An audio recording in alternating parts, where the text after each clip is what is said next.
সংখ্যানুপাতিক নির্বাচন এখন বাংলাদেশের হট টপিক।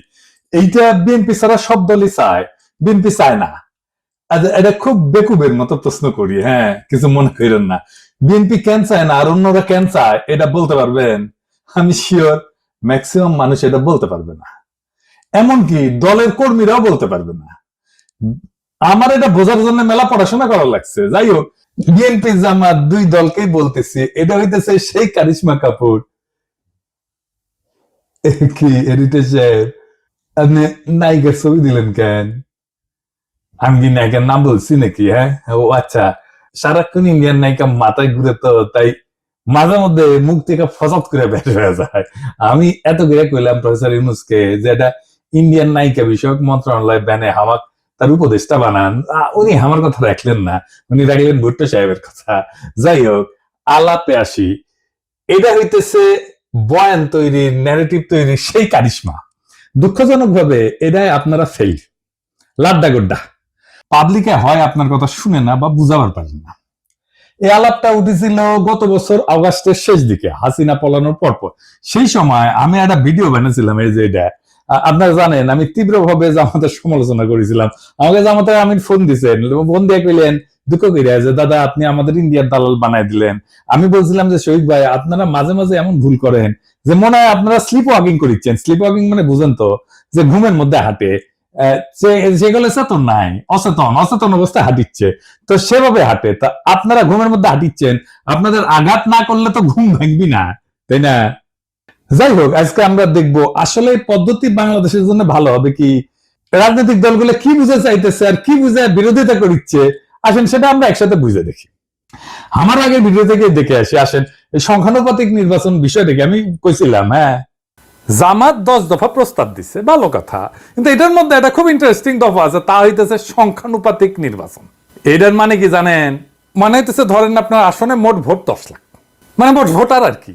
তো ইলেকশন হইলো বিএনপি পেল 5 লাখ, জামাত পেল 3 লাখ। এখন আবার জামাত বলবে আমাদের কম ভোট দিলেন কেন? যাই হোক, এটা হিসাবের জন্য আর কি। আওয়ামী লীগ পেল ধরেন 1 খান ভোট, তাও চূড়ান্ত গণনা ক্যান্সেল হয়ে গেল। হ্যাঁ, তো জিতবে তো বিএনপি, তাই না?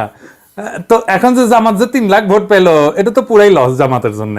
সে বলতেছে না, 300 আসনে যত ভোট পড়বে সেই ভোট, মোট ভোটের যত শতাংশ, 300 আসনের তত শতাংশ সিট তারে দিতে হবে। তার মানে কোন সিটে আলাদাভাবে যারা জিততেছে না, তারা যদি সব মিলায় 1% ভোটও পায়, তাইলে তারা 3টে সিট পাবে, বুঝছাও? যদি 0.5% পায়, তাইলেও একটা সিট অন্তত পাবে। ছোট দলের জন্য খারাপ না, সিট বাড়ে এতে। ইউরোপের অনেক দেশে সিস্টেম আছে। তাই ন্যাশনাল পলিটিক্সে ছোট দলের একটা ভয়েস আছে, তাহলে তো ভালোই, তাই না? পশ্চিমে তো অনেক কিছুই আছে রাজনীতিতে, তাই না? আমরা জানি পশ্চিমে সেকুলারিজম আনিছি আমরা, আছে তো, আনিনি কে? পশ্চিমে এলজিবিটি কিউ রাইটস এর ইস্যু আছে, আমাদের দেশের লোকেরা মেনে নিবে? পশ্চিমে মদ খাওয়া, জুয়া, ক্যাসিনো মেনে নিবে? আমাদের দেশে মেনে নিবে না। তার মানে পশ্চিমে আছে, এটা কোনো সাফাই হইতে পারে না। হ্যাঁ, ছোট দলের জন্য এটা ভালো। তো জামাত কি ছোট দল নাকি? মনে করিছে যে চিরজীবন সে ছোট দল থাকবে? ওই যে আছে না সেকেন্ড ডিভিশনে খেলা, ওই চিরজীবন সেকেন্ড ডিভিশনে খেলবি জামাত? আজ আমরা দেখবো যে এই ইস্যুটা আমাদের গ্রহণ করা উচিত কিনা, করলে কেন উচিত, না করলে কেন উচিত না। তো শুনলেন তো, এখানে আর একটা বিষয় যুক্ত করা দরকার, তাইতেছে এই সংখ্যানুপাতিক নির্বাচনে আপনি ক্যান্ডিডেটকে ভোট দেন না, আপনি মার্কাক ভোট দেন, মার্কাত ছাপ্পা দেন। ক্যান্ডিডেট যায় কইতো আমাক ভোট দিলে আমি আপনার ব্রিজ ভেঙে দেবো, টুকু আমি আমাক ভোট দিলে আমি আপনার ব্রিজ ভেঙে দেবো, এটা কবে না, কবে আমার দল ক্ষমতাতে আসলে ব্রিজ ভেঙে দিবি, টুকু ব্রিজ ভেঙে দিবি, বুঝাও? তো এখন এই পদ্ধতি কেন দলগুলা চায় আমি কোনো অনুমান করব না, আমি ওনাদের দলীয় ডকুমেন্ট থেকে দেখাই দিব। আমি সব দলেরটা দেখাইতেছি না, আমি জামাতেরটা দেখাই, কারণ জামাতি এই সংখ্যানুপাতিক নির্বাচন চাওয়া সবচেয়ে বড় দল। তারা কি বলে এই দাবির পক্ষে আর্গুমেন্ট হিসেবে? আসেন সেটা একটু বুঝে দেখি। জামাতের সাবেক আমির গোলাম আজম সাহেব এই বইটা লেখেন 2005 সালে, সংখ্যানুপাতিক নির্বাচন নিয়ে। এখানে জামাতের সব আর্গুমেন্ট লেখা আছে। এছাড়াও আরো কিছু ইন্টারেস্টিং কথা আছে, হ্যাঁ, পড়তে পড়তে পাইলাম, সেগুলো নোক্তা দিয়ে রাখবো আর সম্ভব হলে আলাপ করব। ওনারা পটভূমিতে 3 নাম্বার প্যারাত লিখেছেন, এডিটর সাহেব দেখান, সিপিভিউ চাইছে, এটা ওনারা আনন্দে পারলে নেত্য করেন। সিপিভিউ চাইছে, কথা কইছে আনন্দের আর সীমা নাই। হ্যাঁ, আরে সিপিভি চাইলে তো এটা আপনাদের জন্য হারাম হওয়া উচিত। তা না, ওনার প্রগতিশীল কুরকুরানি উঠেছে, সিপিবি চাইছে, ওনারা লাভ দিয়ে উঠেছে। তারপর কইতেছে এরশাদও কইছে, সিপিবি এরশাদ কইছে, এরশাদ আর সিপিবি এই দুইটার চাইতে বড় ইন্ডিয়ান মাল বাংলাদেশে আছে নাই। তো এরশাদ আর সিপিবি একসাথে যেটা চায়, এটা যে ইন্ডিয়ার পলিসি, এটা বুঝেন না। তো তাল তলায় গেছে, এই সহজ সমীকরণ বুঝেন না। আসল আলাপে আসার আগে আরেকটা ইন্টারেস্টিং কথা দেখাই। 11 পৃষ্ঠা এডিটর সাহেব দেখান, ওনারা কইতেছেন প্রচলিত রাজনীতি হলো পাওয়ার পলিটিক্স বা ক্ষমতার রাজনীতি। দেশ গড়া আসল লক্ষ্য না, ক্ষমতাসীন হওয়াই আসল লক্ষ্য। ক্ষমতা ওনার কাছে খুবই খারাপ জিনিস। হে খোদা, আমার উঠে নাও, নয়তো দড়ি ফেলাও, ব্যয় উঠে যায়। হ্যাঁ, রাজনীতি তো ক্ষমতার জন্য। রাজনীতি জিনিসটা কি কন্ত, এটাই তো বুঝেন না আপনারা। এবং সেজন্য বলি মাঝে মাঝে জামাত রাজনৈতিক দলই হয়ে উঠতে পারেনি। জামাতের একটা ইমাজিনেশনের বাংলাদেশ আছে, আছে কিনা? আছে তো। কল্পনার একটা বাংলাদেশ দেখে তারা, তাই না? বিএনপিও দেখে, আমিও দেখি, আপনিও দেখেন। আমাদের সকলের ইমাজিনেশনের বাংলাদেশ আলাদা। বিএনপি যে বাংলাদেশ চায় সেটা জামাতের সাথে মিলবে? মিলবে না। জামাত যারা করেন তাদের ইমাজিনেশনের বাংলাদেশ একই, তাই তারা একটা দল করে। এই ইমাজিনেশনের বাংলাদেশ গড়তে হলে আপনার রাষ্ট্র ক্ষমতা লাগবে। আপনারা ক্ষমতার জন্য রাজনীতি করেন না।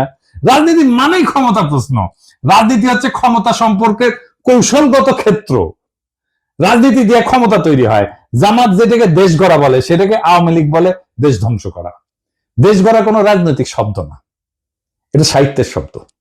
যাই হোক, জামাত বলতেছে, একটাই যুক্তি দিচ্ছে এই সংখ্যানুপাতিক নির্বাচনের জন্য, নির্বাচনের টাকার খেলা বন্ধ করবে সংখ্যানুপাতিক নির্বাচন। আর কোনো দ্বিতীয় যুক্তি নেই। ক্যান্ডিডেটদের টাকা খরচা করতে হয়। দেখেন, টাকা খেলা বন্ধ করার জন্য জামাত সংখ্যানুপাতিক নির্বাচন চায়। খুব সৎ চাওয়া, তাই না? আচ্ছা জামাতের ভাইরা বলেন তো, আমি বিএনপি জামাতের উদাহরণ দিব না, কারণ আপনারা তো ভালো ছেলে, সন্ধ্যাবেলা হাত মুখ ধুয়ে পড়তে বসেন, তাই না? তো ধরেন জাতীয় পার্টি যে খারাপ পার্টি আপনাদের কাছে, তাই না? সে তো 7% ভোট পায়, তাই না? বাংলাদেশে মানে সে 21টা সিট পাবে, পাবে কিনা? 21টা না পেলে 15টা পাবে, 15টা না পেলে 10টা পাবে, 10টা না পেলে 5টা তো পাবে নাকি? এর মধ্যে যদি সে এক একটা সিট 500 কোটি টাকায় বিক্রি করতে চায়, হবে না বিক্রি? আপোষে হবে। আওয়ামী লীগের লোকেরাই কিনে নেবে। মজা তো, এলাকায় যাইতে হইলো না, মারপিট করতে হইলো না, ক্যাম্পেইন করতে হইলো না, ভোট কেন্দ্র দখল করতে হইলো না, এমনকি রাজনীতি করতে হইলো না, আপনাকে এমনকি নমিনেশনও কিনতে হইলো না। শোনা যায় নমিনেশন দিয়ে অনেকে টাকা পয়সা নেয় আর কি, অনেক দল আর কি। না আমার কইলাম না আর কি, আপনারা জানেন। আপনার টাকা আছে, আপনার জিতা সিট কিনে নিলেন, নো রিস্ক, হারার কোনো ভয় নাই। ধরেন দল এলাকা ভাগ করে দিল, বললো যে এখন যে সিট আছে ওইভাবে ভাগ করলো।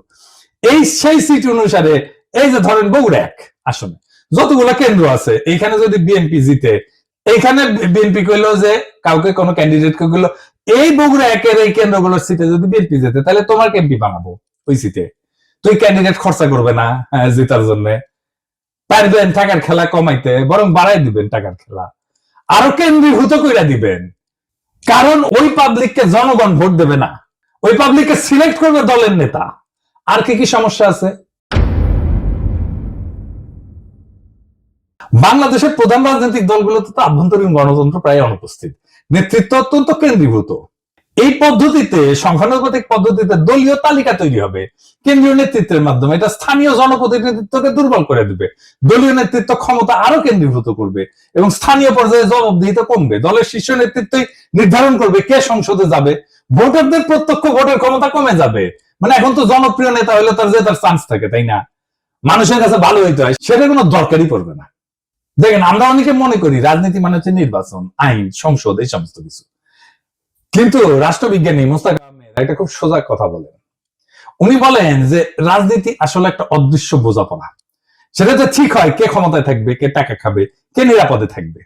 এই বোঝাপড়াকেই বলা হয় পলিটিক্যাল সেটেলমেন্ট, বা বাংলায় বলে রাজনৈতিক বন্দোবস্ত।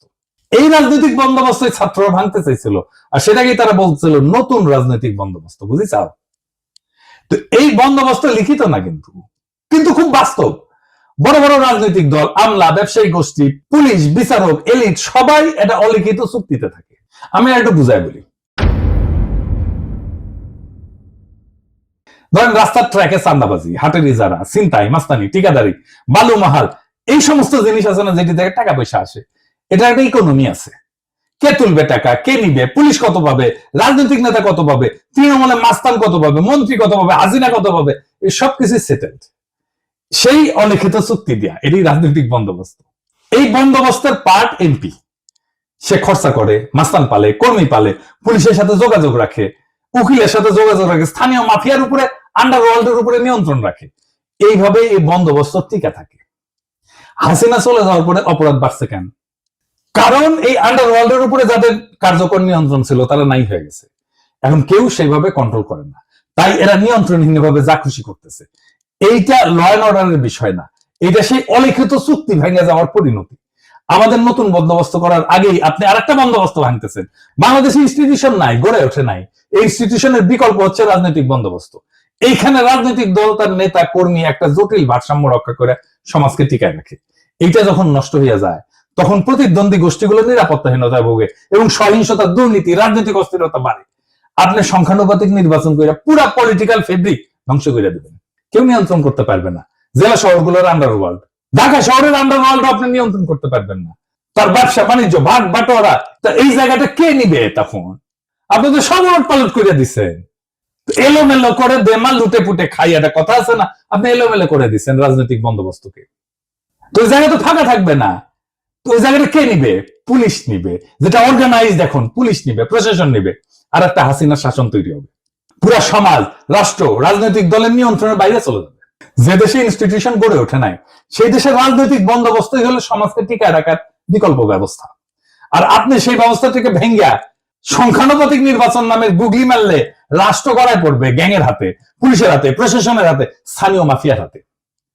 আফগানিস্তানে হয়েছিল না, তালেবান আসার আগে এক এক এলাকায় এক এক ওয়ারলর্ড শাসন করতে, একই জিনিস হবে বাংলাদেশে। আপনি এই কাজটা করতে যাইতেছেন। পুলিশ আর প্রশাসন শক্তিশালী হয়ে উঠবে, দারুণ। এই সংখ্যানুপাতিক নির্বাচন আঞ্চলিকতা বাড়ায় দেবে। আমি অন্য দেশের উদাহরণ দেব না, বেলজিয়ামের উদাহরণ দেব। এই বেলজিয়াম একটা দেশ হিসাবে থাকে কিনা দেখেন। কি হয়েছে বেলজিয়ামে? আসেন আলাপ করতেছি। বেলজিয়াম তো একটাই দেশ, তাই না? কিন্তু এর ভেতরে আছে দুইটা বড় জাতিগত ভাষাগত গোষ্ঠী। একটা হচ্ছে ফ্লেমিশ, ওলদান্স ভাষায় কথা বলে, থাকে দেশের উত্তর অংশে, তার নাম হচ্ছে ফ্লান্ডার্স। আর দুই নম্বর হচ্ছে ওয়ালুন, ফরাসি ভাষায় কথা বলে, থাকে দেশের দক্ষিণ অংশে, নাম হচ্ছে ওয়ালোনিয়া। এরা কিন্তু আলাদা ভাষায় কথা বলে, আলাদা স্কুলে পড়ে, আলাদা গণমাধ্যম আছে তাদের জন্য, এমনকি আলাদা রাজনীতি করে, দল আলাদা এই দুই গ্রুপের। এবং এই বেলজিয়ামে সংখ্যানুপাতিক ভোট আছে।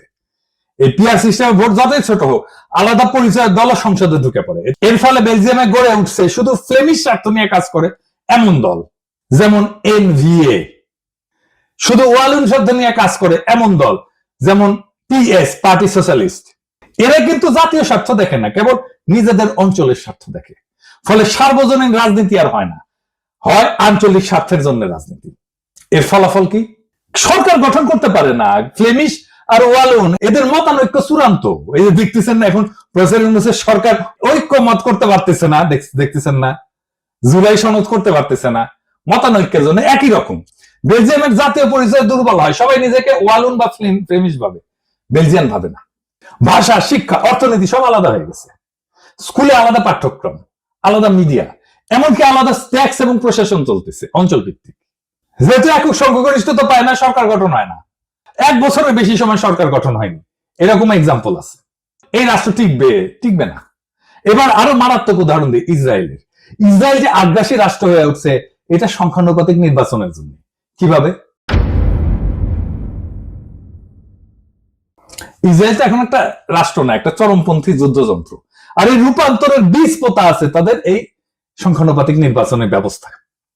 তো এখানে প্রায় 3% মতো ভোট পেলে সংসদে ঢুকে যায় যে কেউ। এই ফাঁক বলে ক্ষমতার মঞ্চে উঠে আসছে এক ঝাঁক ধর্মীয় হুলিগান, যারা গণতন্ত্র না, ধর্মীয় শাসন এবং জাতিগত নিধন চায়, ফিলিস্তিনের ধ্বংস চায়, গাজার ধ্বংস চায়। কারা এই হুলিগান? যেমন SHAS, এরা নারী অধিকারের প্রকাশ্য শত্রু, সিভিল ম্যারেজের প্রকাশ্য শত্রু। তারপরে আরেকটা আছে UTJ, এরা নারীদের ভোটের শত্রু, আধুনিক শিক্ষার শত্রু, এমনকি রাষ্ট্রীয় আইনকে অস্বীকার করে। আরেকটা আছে ওদজেমা ইহুদিক, আরবদের নাগরিকত্ব বাতিল করে দিতে বলে, গাজায় গণহত্যায় উস্কায় দেয়। এদেরকে ইহুদি তালেবান বলা হয়। এরা 5 থেকে 6% ভোট পায়, কিন্তু মন্ত্রিসভায় তারা নীতি নির্ধারক। তাদের জন্য সরকার গঠিত হয়, কারণ কেউ সংখ্যাগরিষ্ঠতা পায় না এবং এরাই সাপোর্টটা দেয় এবং সরকারের নীতি জিম্মি হয়ে যায় এদের কাছে। ইসরায়েলে কোনো দল একক সংখ্যাগরিষ্ঠতা পায় না। সরকার গঠনের জন্য এই হুলিগানদের সমর্থন লাগে। তারা চুক্তি করে শর্ত দেয় যে আমাদের দাবি যদি না মানো তাহলে সরকার ফেলায় দেব। নেতানিয়াহু বাধ্য, তাকে বিচার বিভাগ ভেঙে দিতে হয়েছে এদেরকে সন্তুষ্ট করার জন্য। এই বিচার সংস্কার ইস্যুতে 2023 সালে ইসরায়েল জুড়ে ইতিহাসের সবচেয়ে বড় গণবিক্ষোভ হয়েছে। এই এদেরই নেতা এই বেন গাভির আল-আকসায় যায় বলছে আরবদের সরাও, এটা আমাদের। এটার ফলে কিন্তু হামাস রকেট ছড়ে, তারপরে যুদ্ধ শুরু হয়, বুঝেছেন? এবং মন্ত্রিসভায় যারা যারা আছে এই যে এই ছোট দলগুলা হুলিগানদের, তারা বলছে গাজায় জনসংখ্যা কমাও, পানি বিদ্যুৎ বন্ধ করো, বোমা দিয়ে তাদেরকে ছারখার কইরা দাও। এই যুদ্ধ ছিল ধর্মীয় প্রতিশোধে পরিচালিত গণহত্যা এবং এই গণহত্যা করছে এই সংখ্যানুপাতিক নির্বাচনে ফাঁক গলিয়া ঢুকে গেছে যারা, তারা বাংলাদেশে একই ধরনের ঘটনা ঘটবে। এমনকি ইরান যুদ্ধে রাজনীতিকে বানানো হয়েছে ধর্মীয় জিহাদ। এই ওরজেমা ইহুদির এরা বারবার বলছে ইরানকে সরাসরি আক্রমণ করো। এই যুদ্ধকে তারা বলছে জুইস ডেস্টিনি। কূটনীতি, আন্তর্জাতিক আইন, আঞ্চলিক স্থিতিশীলতা সব ফালতু, শুধু যুদ্ধ, আগুন আর দখল চাই এদের জন্য। এবং এই প্রপোর্শনাল রিপ্রেজেন্টেশন সংখ্যানুপাতিক নির্বাচনের জন্য ইসরায়েল এখন একটা চরমপন্থীদের রাষ্ট্র হয়ে গেছে, যেখানে 5% উন্মাদ একটা দেশের 95% ভবিষ্যৎ নিয়ন্ত্রণ করে। ইসরায়েল আজকে প্রমাণ যে সংখ্যাগত সমতা মানে রাজনৈতিক সুস্থতা না, প্রপোর্শনাল রিপ্রেজেন্টেশন মানে ক্ষমতা বিকেন্দ্রীকরণ না, জনগণের ক্ষমতায়ন না, অনেক সময় চরমপন্থার কেন্দ্রীভবন হয়। আপনারা রাজনীতিতে আপনার কল্পনার ইমাজিনেশনের বাংলাদেশ করবেন, কিন্তু সেই ইমাজিনেশনের ভেতরে এই বাস্তব দেশের জনগণ, এই মানুষের মুখ, তাদের যন্ত্রণার বাস্তবতা তো অনুপস্থিত। রাষ্ট্রটা কি ল্যাবরেটরির এক্সপেরিমেন্ট রে ভাই, যে একটা জিনিস ট্রাই করব, আবার দেখব, ভুল হবে, আবার দেখব? তা তো না। ইসরায়েলের মতো রাষ্ট্র চরমপন্থার হাতে কুক্ষিগত হয়ে গেছে এই সিস্টেমের কারণে। বেলজিয়ামের মতো রাষ্ট্র বিভক্ত হয়ে যাইতেছে ভাষার দাঙ্গায়। বাংলাদেশকে নিয়ে কি সেই পথে হাঁটতে চান? আমরা কি দেখতে যাচ্ছি? এমন একটা দেশ যেখানে ভোটার থাকবে কিন্তু কোনো প্রতিনিধিত্ব থাকবে না, যেখানে রাজনীতি থাকবে কিন্তু রাষ্ট্র থাকবে না, যেখানে রাষ্ট্রের নিয়ন্ত্রণ থাকবে স্থানীয় গ্যাং, পুলিশ আর প্রশাসনের হাতে। শক্তিশালী ইনস্টিটিউশন না গড়ে ওঠায় যে রাষ্ট্রের প্রত্যেকটা জেলা এখনো একটা রাজনৈতিক বন্দোবস্তের মধ্যে টিকে আছে, এই প্রপোর্শনাল রিপ্রেজেন্টেশন সংখ্যানুপাতিক নির্বাচন আইসা সেই সামাজিক ভারসাম্য ধ্বংস করে দেবে, রাজনৈতিক ভারসাম্য ধ্বংস করে দেবে। নতুন কিছু গড়ার আগে পুরনোটাকে ভেঙে ফেলতে চাইলে দায়িত্ব তো আপনার রে ভাই। কিন্তু যদি আপনি না জানেন কি ভাঙতেছেন, তাহলে আপনি তো স্থপতি না, আপনি তো ধ্বংসের কারিগর। বাংলাদেশ আজ এক ক্রসরোডে দাঁড়ায় আছে। কিছু দলের ভুল সিদ্ধান্ত, কিছু বুদ্ধিজীবীর নির্বোধ গুগলি আর কিছু বিদেশি থিঙ্ক ট্যাঙ্কের ঠাইসা দেওয়া এক্সপেরিমেন্ট, এসব মিলে আজ রাষ্ট্র এক ভয়ঙ্কর জুয়া খেলায় ঢুকে পড়ছে। একটা দেশ যেটা গণতন্ত্র ছিল ভঙ্গুর, আইনের শাসন ছিল কাগুজে, সেই দেশে আপনি যদি রাজনৈতিক বন্দোবস্ত না রেখা এই সংখ্যানুপাতিক নির্বাচনের সিস্টেম চাপায় দেন, তাহলে যা গড়ে উঠবে তা গণতন্ত্র না, তা হবে পলিটিক্যাল মাফিয়ার এনক্লেভ। আর মানুষ শুধু ব্যালটের সেরা কাগজ হয়ে থাকবে। আমরা কি একটা রক্তাক্ত বিপ্লবের পরে এমন একটা পরিণতি চাইছিলাম? বিচারের ভার আজকে আপনাদের উপরে দিলাম। এই দেশ ধ্বংস কইরেন না, এই দেশ ধ্বংস হয়ে যাবে যদি আপনাদের বিবেচনাবোধ অন্ধকার হয়ে যায়, আপনাদের জাজমেন্ট যদি ক্লাউডেড হয়ে যায়। সেই রাস্তায় আমরা হাঁটতে চাই না, আমরা বিপ্লবের রাস্তাতে হাঁটতে চাই। বিপ্লবকে পরিপূর্ণভাবে বিজয়ী কইরা বাংলাদেশকে একটা নতুন রাষ্ট্র করতে চাই। ইনকিলাব জিন্দাবাদ।